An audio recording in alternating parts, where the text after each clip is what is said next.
ਹੁਣ ਅੱਗੇ ਵਧਦੇ ਤੇ ਗੱਲ ਕਰਾਂਗੇ ਐਨਡੀਏ ਦੇ ਨਾਲ ਅਕਾਲੀ ਦਲ ਦੀ। ਜੀ ਹਾਂ, ਰਾਸ਼ਟਰਪਤੀ ਦੀਆਂ ਚੋਣਾਂ ਨੇ ਤੇ ਉਸ ਤੋਂ ਪਹਿਲਾਂ ਐਨਡੀਏ ਯਾਨੀ ਕਿ ਬੀਜੇਪੀ ਔਰ ਉਸ ਦੀਆਂ ਸਮਰਥਿਤ ਪਾਰਟੀਆਂ ਸਹਿਯੋਗ ਮੰਗ ਰਹੀਆਂ ਨੇ ਔਰ ਇਹ ਸਹਿਯੋਗ ਅਕਾਲੀ ਦਲ ਦੇ ਵੱਲੋਂ ਵੀ ਮੰਗਿਆ ਗਿਆ ਤੇ ਅਕਾਲੀ ਦਲ ਨੇ ਐਲਾਨ ਕਰ ਦਿੱਤਾ ਹੈ ਕਿ ਉਹ ਬੀਜੇਪੀ ਸਮਰਥਿਤ ਉਮੀਦਵਾਰ ਐਨਡੀਏ ਦੇ ਉਮੀਦਵਾਰ ਦ੍ਰੋਪਦੀ ਮੁਰਮੂ ਨੂੰ ਸਮਰਥਨ ਦੇਣਗੇ ਰਾਸ਼ਟਰਪਤੀ ਚੋਣ ਦੇ ਵਿੱਚ।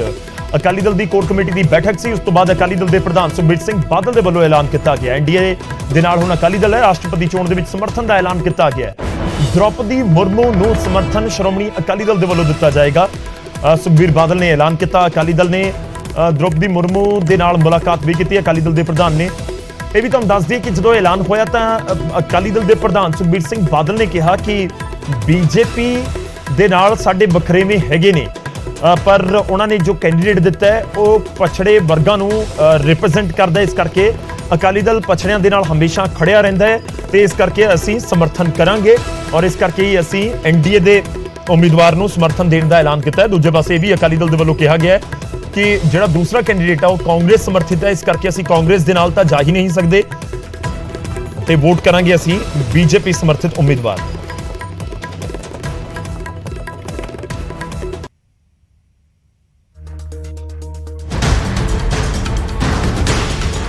खेती कानूनों के कारण अकाली भाजपा गठजोड़ का 9 मास का रिश्ता टुटिया, पर राष्ट्रपति चोणों के विच अकाली दल ने बीजेपी उम्मीदवार का समर्थन करने का फैसला ले लिया।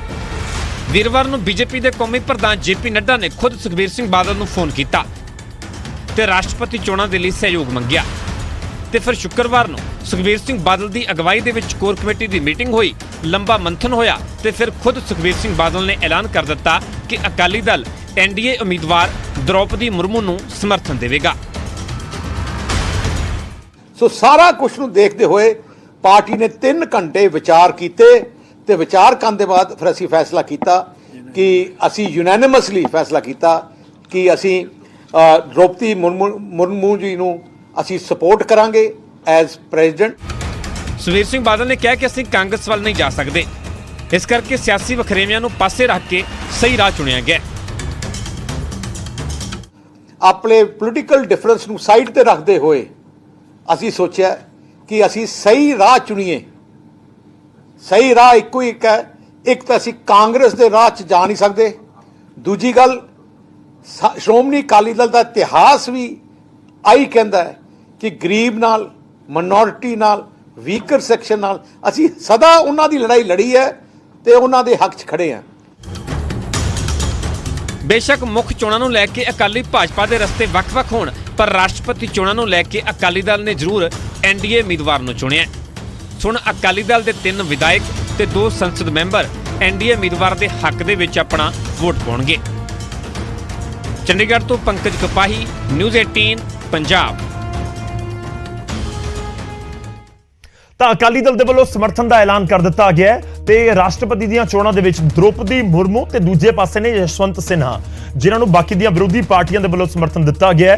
ਤਾਂ ਹੁਣ ਮੁਕਾਬਲਾ ਹੈ द्रौपदी मुर्मू ਵਰਸਸ ਯਸ਼ਵੰਤ ਸਿਨਹਾ ਦੇ ਵਿੱਚ ਤੇ द्रौपदी मुर्मू ਨੂੰ ਅਕਾਲੀ ਦਲ ਦਾ ਵੀ ਸਮਰਥਨ ਹਾਸਲ ਹੋ ਗਿਆ ਹੈ। ਅੱਗੇ ਵਧਦੇ ਹਾਂ ਤੇ ਗੱਲ ਸਿੱਧੂ ਮੂਸੇਵਾਲਾ ਕਤਲ ਕੇਸ ਦੀ। ਸਿੱਧੂ ਮੂਸੇਵਾਲਾ ਕਤਲ ਮਾਮਲੇ ਦੇ ਵਿੱਚ ਪੁਲਿਸ ਦੇ ਹੱਥ ਵੱਡੀ ਕਾਮਯਾਬੀ ਲੱਗੀ ਹੈ। ਪੁਲਿਸ ਨੇ ਕਾਤਲਾਂ ਨੂੰ ਹਥਿਆਰ ਸਪਲਾਈ ਕਰਨ ਵਾਲੇ ਨੂੰ ਗ੍ਰਿਫਤਾਰ ਕੀਤਾ ਹੈ। ਫੜਿਆ ਗਿਆ ਸ਼ਖਸ ਘੋੜਿਆਂ ਦਾ ਵਪਾਰੀ ਵੀ ਦੱਸਿਆ ਜਾ ਰਿਹਾ।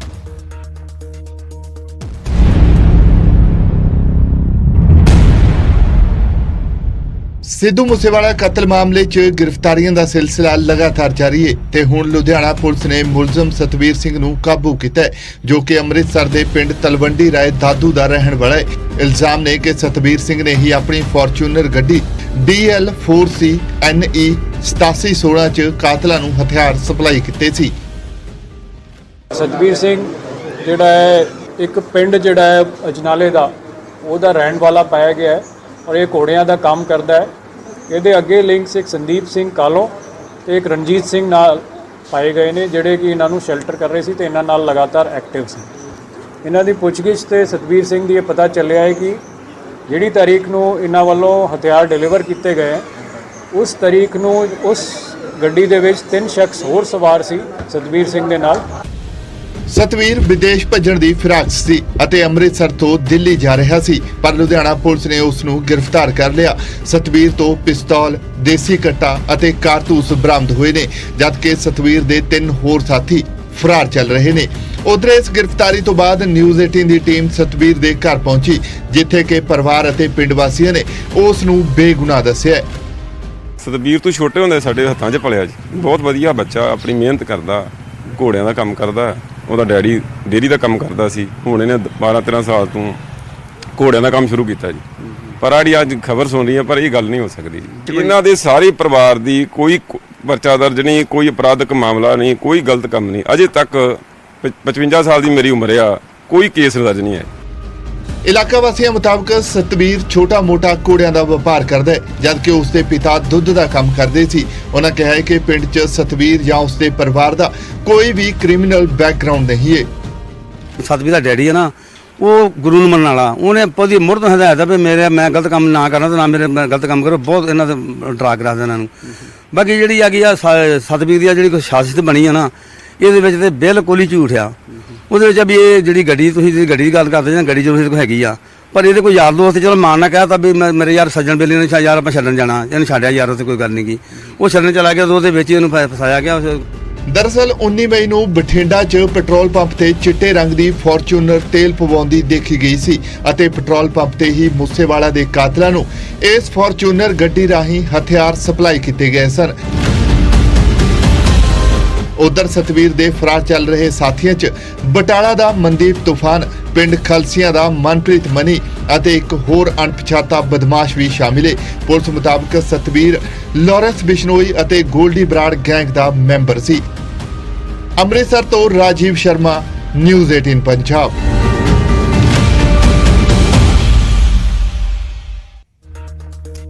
ਤਾਂ ਹਥਿਆਰ ਸਪਲਾਈ ਕਰਨ ਦੇ ਇਲਜ਼ਾਮ ਸਤਵੀਰ ਦੇ ਉੱਤੇ ਲੱਗ ਰਹੇ ਨੇ ਤੇ ਤੁਹਾਨੂੰ ਦੱਸਦੇ ਹਾਂ ਇਸ ਪੂਰੇ ਮਾਮਲੇ ਨਾਲ ਜੁੜੇ ਕੁਝ ਹੋਰ ਤੱਥ। ਜਦੋਂ ਹਥਿਆਰਾਂ ਵਾਲੀ ਫੋਰਚੂਨਰ ਨੂੰ ਕਾਬੂ ਕੀਤਾ ਗਿਆ ਤੇ ਉਸ ਫੋਰਚੂਨਰ ਦਾ ਜੋ ਮਾਲਕ ਦੱਸਿਆ ਜਾ ਰਿਹਾ ਸਤਵੀਰ ਸਿੰਘ, ਉਸ ਨੂੰ ਵੀ ਕਾਬੂ ਕੀਤਾ ਗਿਆ। ਕੁਝ ਅਹਿਮ ਤੱਥ ਨੇ ਇਸ ਪੂਰੇ ਮਾਮਲੇ ਦੇ ਵਿੱਚ ਜੁੜੇ ਹੋਏ। ਕਤਲकांड ਦਾ ਫੋਰਚੂਨਰ ਕਨੈਕਸ਼ਨ ਵੀ ਸਾਹਮਣੇ ਆਇਆ ਹੈ। ਇਸ ਚਿੱਟੇ ਰੰਗ ਦੀ ਫੋਰਚੂਨਰ ਦੇ ਵਿੱਚ ਹੀ ਕਿਹਾ ਜਾ ਰਿਹਾ ਕਿ ਜਿਹੜੇ ਹਥਿਆਰਾਂ ਦੀ ਸਪਲਾਈ ਹੋਈ ਸੀ, ਯਾਨੀ ਕਿ ਜਿਹੜੇ ਹਥਿਆਰ ਕਾਤਲਾਂ ਨੂੰ ਸੌਂਪੇ ਗਏ, ਇਸ ਚਿੱਟੇ ਰੰਗ ਦੀ ਫੋਰਚੂਨਰ ਦੇ ਵਿੱਚ ਹੀ ਸੌਂਪੇ ਗਏ ਸਨ।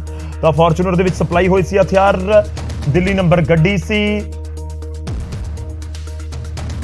19 ਮਈ ਨੂੰ ਬਠਿੰਡਾ ਦੇ ਵਿੱਚ ਪੈਟਰੋਲ ਪੰਪ ਦੇ ਉੱਤੇ ਨਜ਼ਰ ਆਈ ਸੀ। ਪੈਟਰੋਲ ਪੰਪ ਤੇ ਸ਼ੂਟਰਾਂ ਨੂੰ ਹਥਿਆਰ ਦਿੱਤੇ ਗਏ ਸਨ। ਤਾਂ ਇਹ ਕੁਝ ਤੱਥ ਨੇ ਜਿਸ ਦਾ ਜ਼ਿਕਰ ਹੋ ਰਿਹਾ।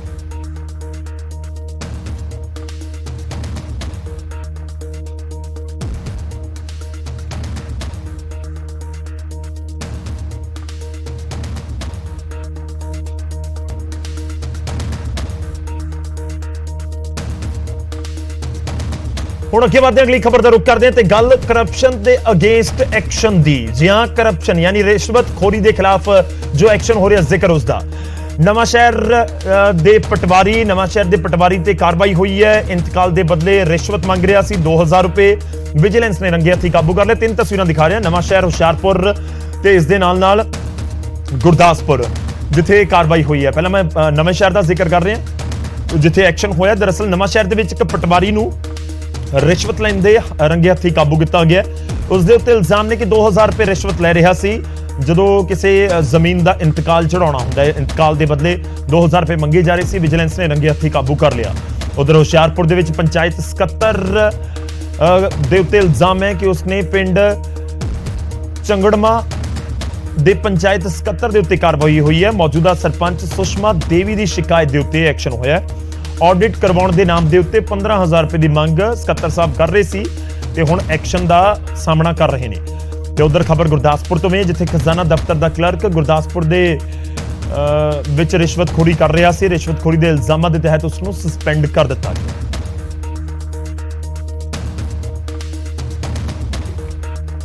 ਇਹ ਪੰਚਾਇਤ ਸੈਕਟਰੀ ਹੈ ਜੀ। ਹਾਂਜੀ, ਇਹਦੇ ਖਿਲਾਫ ਸਰਪੰਚ ਪਿੰਡ ਚੰਗੜਵਾ ਦੀ ਨੇ ਸ਼ਿਕਾਇਤ ਕੀਤੀ ਸੀ ਤੇ ਉਹਦੇ ਕੋਲੋਂ ਇਹ ਆਡਿਟ ਵਾਲਿਆਂ ਨੂੰ ਕੋਈ ਪੈਸੇ ਦੇਣ ਵਾਸਤੇ ਕਹਿੰਦਾ ਮੈਂ ਕੋਲੋਂ ਦਿੱਤੇ ਆ ਤੇ ਮੈਨੂੰ ਉਹਦੇ ਬਦਲੇ 15000 ਰੁਪਇਆ ਮੰਗਦਾ ਸੀ। 10000 ਰੁਪਏ ਦੀ ਗੱਲ ਹੋਈ ਸੀ ਤੇ ਅੱਜ ਇਹ ਜਿਹੜਾ ਸੈਕਟਰੀ, ਪੰਚਾਇਤ ਸੈਕਟਰੀ ਆ, ਇਹਨੂੰ ਇੱਥੋਂ ਤਲਵਾੜੇ ਅੱਡੇ ਤੋਂ 10000 ਰੁਪਏ ਰਿਸ਼ਵਤ ਲੈਂਦੇ ਰੰਗੇ ਹੱਥੀਂ ਗ੍ਰਿਫਤਾਰ ਕੀਤਾ ਵਿਜੀਲੈਂਸ ਬਿਊਰੋ ਹੁਸ਼ਿਆਰਪੁਰ ਵੱਲੋਂ।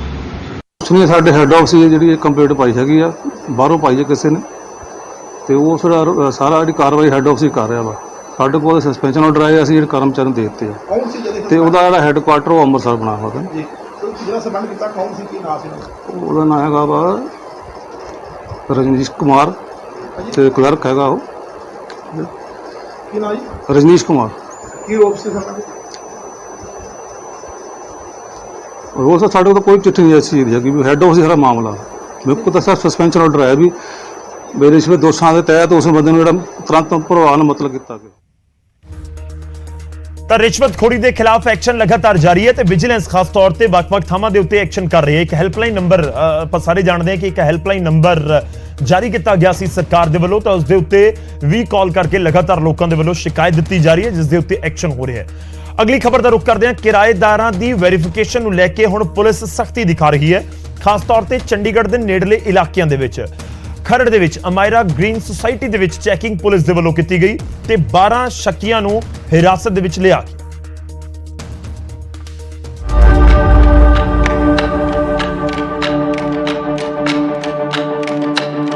ਐਕਸ਼ਨ ਮੋਡ 'ਚ ਮੋਹਾਲੀ ਪੁਲਿਸ ਕੀਤੀ ਗਈ ਚੈਕਿੰਗ, 12 ਸ਼ੱਕੀਆਂ ਨੂੰ ਲਿਆ ਹਿਰਾਸਤ 'ਚ। ਤਸਵੀਰਾਂ ਖਰੜ 'ਚ ਅਮਾਇਰਾ ਗ੍ਰੀਨ ਸੁਸਾਇਟੀ ਦੀਆਂ ਨੇ, ਜਿੱਥੇ ਕਿਰਾਏਦਾਰਾਂ ਦੀ ਵੈਰੀਫਿਕੇਸ਼ਨ ਨੂੰ ਲੈ ਕੇ ਪੁਲਿਸ ਨੇ ਦਬਿਸ਼ ਦਿੱਤੀ ਹੈ। ਇਸ ਦੌਰਾਨ ਕਈ ਵਾਹਨਾਂ ਦੀ ਚੈਕਿੰਗ ਕੀਤੀ ਗਈ ਅਤੇ ਕਈ ਲੋਕਾਂ ਤੋਂ ਪੁੱਛਗਿੱਛ ਵੀ ਹੋਈ, ਜਿਸ ਤੋਂ ਬਾਅਦ ਸ਼ੱਕ ਪੈਣ ਤੇ ਪੁਲਿਸ ਨੇ 12 ਸ਼ੱਕੀ ਵਿਅਕਤੀਆਂ ਨੂੰ ਹਿਰਾਸਤ 'ਚ ਲੈ ਲਿਆ ਅਤੇ ਕਈ ਵਾਹਨਾਂ ਨੂੰ ਜ਼ਬਤ ਕੀਤਾ। ਇਹ ਦੌਰਾਨੇ ਚੈਕਿੰਗ ਸਾਨੂੰ 10-12 ਸਸਪੈਕਟ ਲੜਕੇ ਮਿਲੇ ਨੇ, ਜਿਨ੍ਹਾਂ ਨੂੰ ਅਸੀਂ ਵੈਰੀਫਾਈ ਕਰਨ ਲਈ ਥਾਣੇ ਲੈ ਕੇ ਗਏ ਹਾਂ ਜੀ। ਅਸੀਂ ਉਹਨਾਂ ਨੂੰ ਪੁੱਛਿਆ ਸੀਗਾ ਵੀ ਤੁਹਾਡੀ ਵੈਰੀਫਿਕੇਸ਼ਨ ਹੋਈ ਹੈ ਕਿ ਨਹੀਂ। ਉਹਨਾਂ ਨੂੰ ਸਾਨੂੰ ਕੁਝ ਵੈਰੀਫਿਕੇਸ਼ਨ ਸੰਬੰਧੀ ਕੁਝ ਦਸਤਾਵੇਜ਼ ਨਹੀਂ ਦਿਖਾਏ, ਇਸੇ ਬਿਨਾਂ ਤੇ ਅਸੀਂ ਉਹਨਾਂ ਨੂੰ ਥਾਣੇ ਲੈ ਕੇ ਗਏ। ਪਤਾ ਲੱਗ ਜੀ ਬਿਲਕੁਲ ਇੱਕ 4 ਵੀਲਰ ਗੱਡੀ ਹੈ ਜੀ, 4 ਨੰਬਰ ਹੈਗੀ ਹੈ ਹੋਂਡਾ ਦੀ, ਅਸੀਂ ਉਹ ਰਾਉਂਡ ਅਪ ਕੀਤੀ ਹੈਗੀ ਹੈ ਜੀ। ਹਾਲਾਂਕਿ ਪੁਲਿਸ ਨੇ ਇਸ ਕਾਰਵਾਈ ਨੂੰ ਲੋਕਾਂ ਦੀ ਸੁਰੱਖਿਆ ਲਈ ਕਾਰਵਾਈ ਦੱਸਿਆ, ਪਰ ਨਾਲ ਹੀ ਪੁਲਿਸ ਨੇ ਮਕਾਨ ਮਾਲਕਾਂ ਨੂੰ ਕਿਰਾਏਦਾਰ ਰੱਖਣ ਤੋਂ ਪਹਿਲਾਂ ਉਹਨਾਂ ਦੀ ਵੈਰੀਫਿਕੇਸ਼ਨ ਕਰਵਾਉਣ ਦੀ ਅਪੀਲ ਵੀ ਕੀਤੀ। ਵੀ ਜਿਹੜੀ ਵੈਰੀਫਿਕੇਸ਼ਨ ਹੈ ਉਹ ਜਲਦ ਤੋਂ ਜਲਦ ਕਰਵਾਈ ਜਾਵੇ, ਤਾਂ ਜੋ ਅਸੀਂ ਜਿਹੜੇ ਮਾੜੇ ਅਨਸਰ ਉਹਨਾਂ ਦੇ ਅਗਰ ਜੇ ਮਾਲਕ ਆਪਣੇ ਕਿਰਾਏਦਾਰ ਦੀ ਵੈਰੀਫਿਕੇਸ਼ਨ ਨਹੀਂ ਕਰਾਉਂਦਾ ਹੈ ਤਾਂ ਮਾਲਕ ਦੇ ਉੱਪਰ ਡੀਸੀ ਸਾਹਿਬ ਦੇ ਹੁਕਮਾਂ ਅਧੀਨ 188 ਦੀ ਕਾਰਵਾਈ ਬਣਦੀ ਹੈ। ਦੱਸ ਦਈਏ ਕਿ ਸਿੱਧੂ ਮੂਸੇਵਾਲੇ ਦੇ ਕਤਲ ਤੋਂ ਬਾਅਦ ਮੋਹਾਲੀ ਪੁਲਿਸ ਲਗਾਤਾਰ ਵੱਖੋ-ਵੱਖ ਸੁਸਾਇਟੀਆਂ 'ਚ ਰੇਡ ਮਾਰ ਰਹੀ ਹੈ ਅਤੇ ਹੁਣ ਤੱਕ ਕਈ ਸ਼ੱਕੀਆਂ ਨੂੰ ਹਿਰਾਸਤ 'ਚ ਲੈ ਚੁੱਕੀ ਹੈ। ਹੁਣ ਦੇਖਣਾ ਹੀ ਹੈ ਕਿ ਫੜੇ ਗਏ ਇਹਨਾਂ ਵਿਅਕਤੀਆਂ ਤੋਂ ਪੁਲਿਸ ਕੋਲ ਕੀ ਖੁਲਾਸੇ ਹੁੰਦੇ ਨੇ। ਮੋਹਾਲੀ ਤੋਂ ਮਨੋਜ ਰਾਠੀ, ਨਿਊਜ਼ 18 ਪੰਜਾਬ।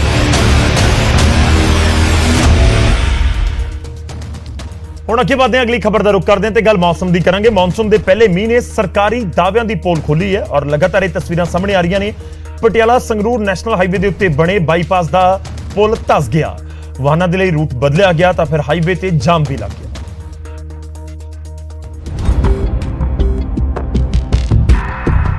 ਇਹ ਤਸਵੀਰਾਂ ਪਟਿਆਲਾ ਸੰਗਰੂਰ ਨੈਸ਼ਨਲ ਹਾਈਵੇ ਦੀਆਂ ਨੇ। ਬਾਈਪਾਸ ਤੇ ਬਣਿਆ ਇਹ ਪੁਲ ਇੱਕ ਬਰਸਾਤ ਚੱਲ ਨਹੀਂ ਪਾਇਆ ਅਤੇ ਕਰੀਬ 6 ਇੰਚ ਤੱਕ ਨੀਚੇ ਧਸ ਗਿਆ।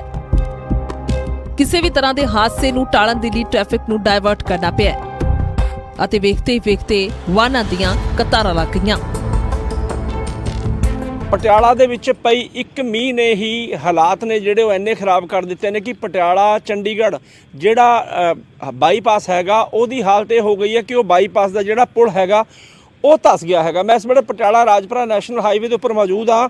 ਰਾਤ ਦੇ 10 ਵੱਜ ਚੁੱਕੇ ਨੇ ਤੇ ਤੁਸੀਂ ਦੇਖ ਸਕਦੇ ਹੋ ਕਿ ਇਹ ਜਿਹੜਾ ਪੁਲ ਹੈਗਾ ਬਠਿੰਡੇ ਤੋਂ ਚੰਡੀਗੜ੍ਹ ਦੇ ਨਾਲ ਜੋੜਦਾ ਬਾਇਆ ਪਟਿਆਲਾ ਹੋ ਕੇ, ਤੇ ਇੱਥੋਂ ਰੋਜ਼ਾਨਾ ਹਜ਼ਾਰਾਂ ਜਿਹੜੇ ਵਾਹਨ ਨੇ ਉਹ ਲੰਘਦੇ ਨੇ। ਇੱਕ ਵਾਰੀ ਫਿਰ ਤੁਹਾਨੂੰ ਤਸਵੀਰਾਂ ਦਿਖਾ ਦਈਏ ਕਿ ਇਹ ਜਿਹੜਾ ਪੁਲ ਹੈਗਾ ਇਹ ਇੱਥੋਂ ਮੀਂਹ ਦੇ ਨਾਲ ਧਸ ਗਿਆ ਤੇ ਧੁਰ ਤੱਕ ਇਹਦੇ ਧਸਣ ਦੇ ਕਰਕੇ ਜਿਹੜੀ ਇਹ ਸੜਕ ਹੈਗੀ ਹੈ ਉਹਨੂੰ NHAI ਦੇ ਵੱਲੋਂ ਬੰਦ ਕਰ ਦਿੱਤਾ ਗਿਆ ਹੈ ਆਵਾਜਾਈ ਦੇ ਲਈ। ਦੂਜੇ ਪਾਸੇ ਤੁਹਾਨੂੰ ਦਿਖਾ ਦਈਏ ਕਿ ਇਹ ਜਿਹੜਾ ਪੁਲ ਹੈਗਾ ਦੂਰ ਤੱਕ ਨਜ਼ਰ ਮਾਰੀਏ ਤਾਂ ਜਿਹੜੇ ਦਰਜਨਾਂ ਵਾਹਨ ਨੇ ਜਿਹੜੇ ਕਿ ਪਟਿਆਲਾ ਰਾਜਪੁਰਾ ਜਾਂ ਚੰਡੀਗੜ੍ਹ ਤੋਂ ਸੰਗਰੂਰ ਸੁਨਾਮ ਬਠਿੰਡੇ ਦੇ ਲਈ ਜਾਂਦੇ ਨੇ, ਉਹ ਉੱਥੇ ਰੋਕ ਲਏ ਗਏ ਨੇ। ਇੱਕ ਟਰੱਕ ਲਗਾ ਦਿੱਤਾ ਗਿਆ ਹੈਗਾ ਤਾਂ ਕਿ ਜਿਹੜੀ ਆਵਾਜਾਈ ਹੈਗੀ ਉਹਨੂੰ ਡਾਇਵਰਟ ਕਰ ਦਿੱਤਾ ਜਾਵੇ। ਹਾਈਵੇ ਤੇ ਇਸ ਪੁਲ ਨੂੰ ਬਣਾਉਣ ਦੇ ਵਿੱਚ ਲੱਖਾਂ ਰੁਪਏ ਖਰਚ ਕੀਤੇ ਗਏ ਤੇ ਜੇਕਰ ਇੰਨੇ ਪੈਸੇ ਖਰਚ ਕਰਕੇ ਇਸ ਪੁਲ ਨੂੰ ਬਣਾਇਆ ਗਿਆ ਤਾਂ ਫਿਰ ਇੱਕ ਬਰਸਾਤ ਤੋਂ ਬਾਅਦ ਇਹ ਹਾਲ ਕਿਉਂ ਹੋਇਆ? ਇਹ ਤਾਂ ਜਾਂਚ ਤੋਂ ਬਾਅਦ ਹੀ ਸਾਫ਼ ਹੋ ਪਾਏਗਾ ਕਿ ਕੀ ਇਸ ਦੇ ਵਿੱਚ ਘੁਟਾਲਾ ਹੋਇਆ ਜਾਂ ਫਿਰ ਕਿਸੇ ਦੇ ਵੱਲੋਂ ਲਾਪਰਵਾਹੀ ਵਰਤੀ ਗਈ ਹੈ ਤੇ ਜੇਕਰ ਲਾਪਰਵਾਹੀ ਵਰਤੀ ਗਈ ਹੈ ਤਾਂ ਕਿਸ ਦੇ ਵੱਲੋਂ ਵਰਤੀ ਗਈ ਹੈ। ਪਟਿਆਲਾ ਤੋਂ ਮਨੋਜ ਸ਼ਰਮਾ, ਨਿਊਜ਼ 18 ਪੰਜਾਬ।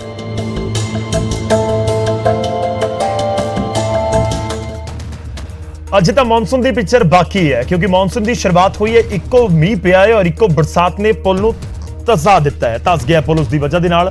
ते जेकर आने वाले दिनों के विच 2-4 मीह अजिहे होर पै गए जिसकी उम्मीद है तो फिर इस पुल का हाल की होएगा। सिर्फ इस पुल तक सीमित नहीं गल कि पंजाब दे विच अजिहा होर भी कोई पुल है या अजिहे पुल हैगे ने जो इस तरीके नाल दिक्कत खड़ी कर सकते हैं लोगों के लिए। खैर उम्मीद है कि ऑल इज वेल जरूर रहे। अगे बढ़ते हैं, तपदी गर्मी तो राहत बरसात के रूप में हर एक नूं चाहिदी सी, मिली भी है, पर जो तस्वीर असीं हुण तुहानूं दिखाण जा रहे हैं उस दे बारे तुसीं खुद ही फैसला करना कि ये राहत है या आफत है।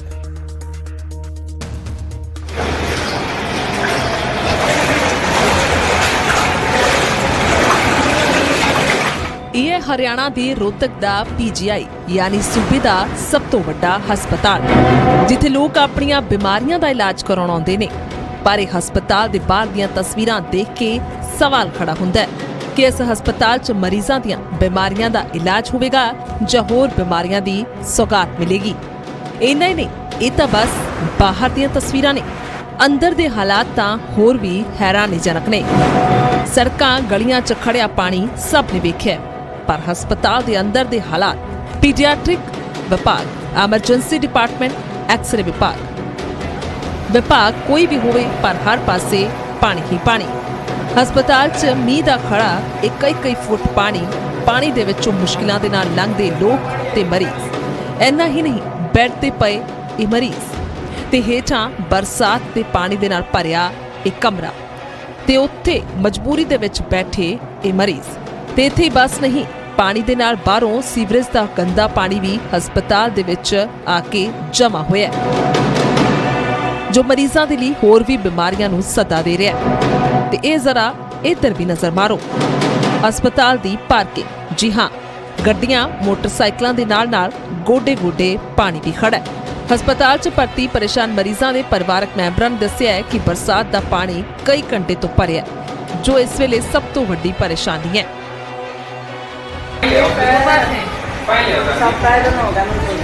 कितना कितना पानी था? 3 बजे। अच्छा, हुण अगे बढ़ते हैं, अगली खबर का रुख करते हैं। तो अहम खबर है, देश भर दे विच सिंगल यूज प्लास्टिक के उत्ते बैन लगा दिता गया। सिर्फ एक बार इस्तेमाल होने वाला प्लास्टिक हुण मुकम्मल तौर के उत्ते बैन कर दिता गया। वातावरण नूं ध्यान दे विच रखते हुए केंद्रीय वातावरण मंत्रालय के वल्लों यह फैसला लिया गया। सिंगल यूज प्लास्टिक वरतन के उत्ते सख्त कार्रवाई होगी, उलंघना करने के उत्ते जेल भी हो सकती है। वातावरण सुरक्षा एक्ट की धारा 15 के तहत एक्शन होगा।